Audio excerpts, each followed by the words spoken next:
할렐루야. 성경 언성하심으로 새벽 기도회를 시작하겠습니다. 그들이 사도의 가르침을 받아 서로 교제하고 떡을 떼며 오로지 기도하기를 힘쓰니라. 날마다 마음을 같이하여 성전에 모이기를 힘쓰고 집에서 떡을 떼며 기쁨과 순전한 마음으로 음식을 먹고 하나님을 찬미하며 또 온 백성에게 칭송을 받으니 주께서 구원받는 사람을 날마다 더하게 하시니라. 아멘. 하나님의 말씀은 요한복음 5장 30절에서 47절까지의 말씀입니다. 이 시간 제가 읽을 때에는 31절과 32절의 말씀을 읽도록 하겠습니다. 내가 만일 나를 위하여 증언하면 내 증언은 참되지 아니하되 나를 위하여 증언하시는 이가 따로 있으니 나를 위하여 증언하시는 이는 그 증언이 참인 줄 아노라. 아멘. 오늘 본문은 주님이 유대인들과 논쟁하는 장면입니다.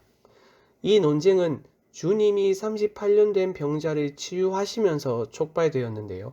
유대인들은 안식일을 범하고 하나님을 모독했다는 이유로 주님을 비난했습니다. 이에 주님은 자신의 행동과 주장이 참으로 옳다는 것을 19절 이하에서부터 증명하시는데요. 오늘 본문을 자세히 보시면 주님은 자신의 주장이 옳다는 것을 증명하기 위해서 증인을 언급합니다. 법정 앞에 선 죄인이 자신의 무죄를 입증하려면 필요한 것이 있죠. 증인 혹은 증거물입니다. 만약 증인이나 증거물이 없는 상태에서 자신의 무죄를 주장한다면 설득력이 없고 법적 구속력이 없겠죠. 특히 당시 유대의 재판 과정에서 증인들에 대한 신문은 매우 중요했습니다. 왜냐하면 구약 성경이 2사람 이상의 증인이 필요하다고 가르치기 때문입니다. 신명기 19장 15절은 이렇게 말합니다.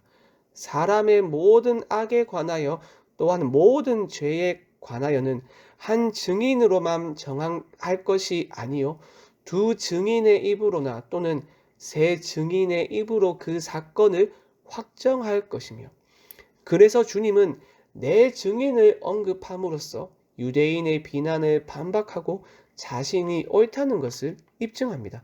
먼저 35절을 보시면 세례 요한이 증인인데요. 그에 대해서 이렇게 말합니다. 요한은 켜서 비추이는 등불이라.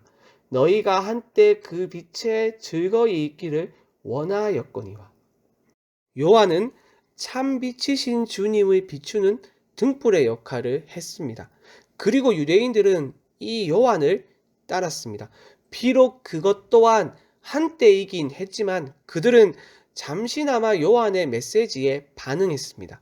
그런데 등불인 요한이 비춘 참빛을 보지 아니하는 아이러니한 모습을 보였습니다. 또한 36절을 보시면 주님이 행하신 일이 증인의 역할을 합니다.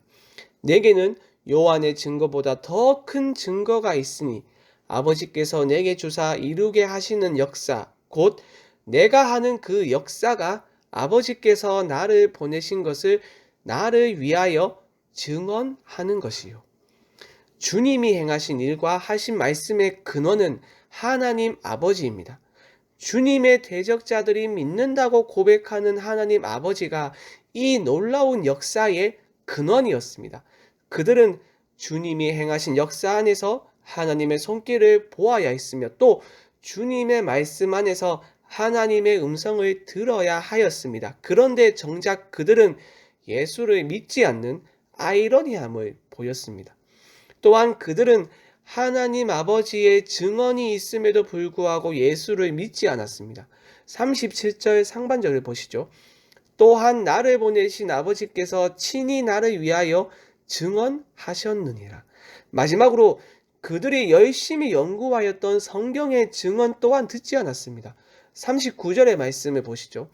너희가 성경에서 영생을 얻는 줄 생각하고 성경을 연구하거니와 이 성경이 곧 내게 대하여 증언하는 것이니라. 그리고 이 성경 중에서도 그들이 가장 존경하고 우두머리라 할 수 있는 모세의 증언도 듣지 않았습니다. 46절의 말씀을 보시죠. 모세를 믿었더라면 또 나를 믿었으리니 이는 그가 내게 대하여 기록하였음이라. 우리는 여기서 한 가지 의문점이 듭니다. 그렇다면 유대인들은 왜 예수를 믿지 않았을까? 한때이긴 하지만 그들이 반응하였던 세례 요한 또한 주님을 비추는 등불이었고, 그들이 믿고 고백하던 하나님 아버지께서 친히 예수를 메시아로 증언하고, 그리고 성경과 모세가 예수를 메시아로 증언하고 있는데 그들은 왜 믿지 않았던 것일까요? 왜 이런 아이러니함을 보였을까요? 37절 하반절과 38절의 말씀을 보시죠. 너희는 아무 때에도 그 음성을 듣지 못하였고 그 형상을 보지 못하였으며 말씀이 너희 속에 거하지 아니하니 이는 그가 보내신 이를 믿지 아니함이라. 하나님의 말씀을 듣지 않았고 하나님의 말씀이 그들의 마음 속에 뿌리 내리지 않았기 때문입니다. 참으로 역설적이죠. 지금 예수님을 모함하고 대적하던 사람보다 성경을 더 열심히 연구하고 삶에 적용했던 사람은 없습니다. 그런데 오히려 성경을 향한 그들의 열심히 발목을 잡았습니다. 열심히 성경을 읽고 묵상하고 연구했지만 정작 그 속에 있는 보화인 그리스도를 발견하지 못했습니다. 그들은 모세가 기록한 모세오경을 통해서 그 속에 있는 주님께 소망을 둔 것이 아니라 모세에게 소망을 두었습니다. 그들은 성경에 구원의 길, 영생의 길이 있음을 알았기에 부지런히 읽고 연구했습니다. 그러나 정작 그 속에서 생명의 근원이신 예수님을 보지 않았습니다. 이는 그들이 몰라서 믿지 않은 것이 아닙니다. 그들의 거부는 의도적이었습니다. 40절을 보시죠. 그러나 너희가 영생을 얻기 위하여 내게 오기를 원하지 아니하는도다. 내게 오기를 원하지 아니하는도다.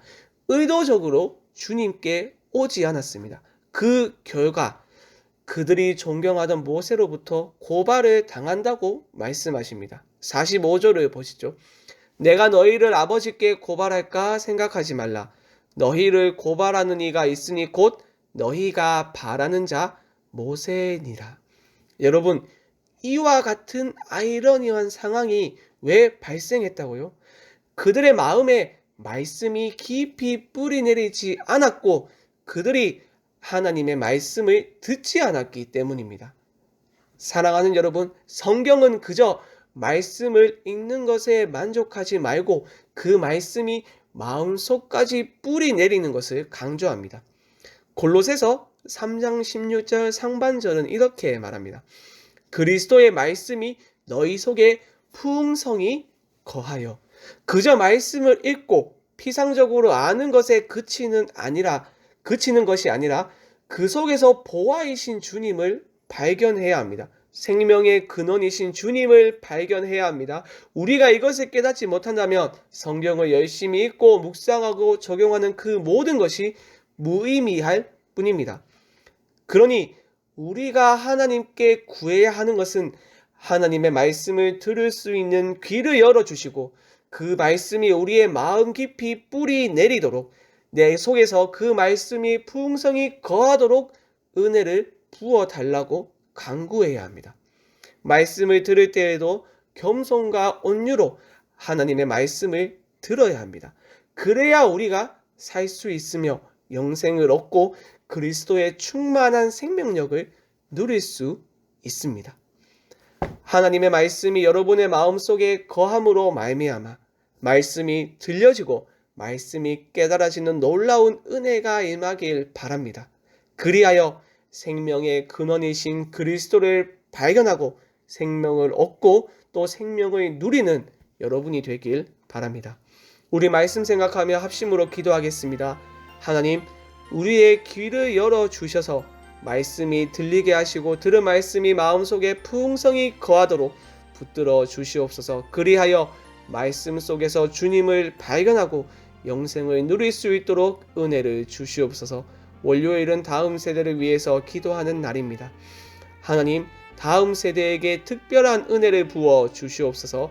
하나님을 아는 지식 안에서 자라가며 하나님의 나라와 하나님의 의를 먼저 구하는 참 신앙인들로 세워 주시옵소서. 마지막으로 하나님, 코로나 사태가 계속해서 확산되고 있습니다.